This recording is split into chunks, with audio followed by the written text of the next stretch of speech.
कोई 300 यूनिट्स मुफ्त बिजली तो कोई तनख्वाहें 2 गुना करने की बातें कर रहा है। बातें करना बहुत आसान है लेकिन मसाइल का हल नहीं है।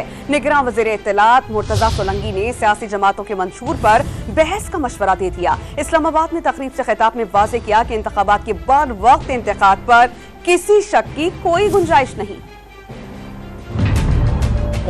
मंशूर तो मैनिफेस्टोज जो हैं वो तो आ जाते हैं, शायद 3-4 जमातों के आ भी गए, लेकिन वो कितने हकीकत पसंदाना हैं इस पर गुफ्तगू होनी चाहिए। के लिए तो बहुत आसान है कि जी मैं 300 यूनिट बिजली जो है वो फ्री कर दूंगा, मैं जो है वो तालीम जो है वो यूनिवर्सिटी तक फ्री कर दूंगा, मैं जो है वो तनख्वाहें कोई कहेगा कि मैं डबल कर दूंगा, दूसरा कहता है कि मैं ट्रिपल कर दूंगा। Talk is cheap. ये जो चीप टॉक है वो हमारे मसाइल का हल नहीं है। इंतखाबात इंशाअल्लाह जुमेरात 8 फरवरी 2024 होंगे। इसमें किसी को कोई शक व शुबहा नहीं होना चाहिए। वाहिद आईनी इदारा इलेक्शन कमीशन ऑफ पाकिस्तान है जिसमें शेड्यूल भी देना है, तारीख भी देनी है। उसमें अगर किसी किस्म की कोई तब्दीली करनी है किसी और इदारे के पास ये अख्तियार नहीं है।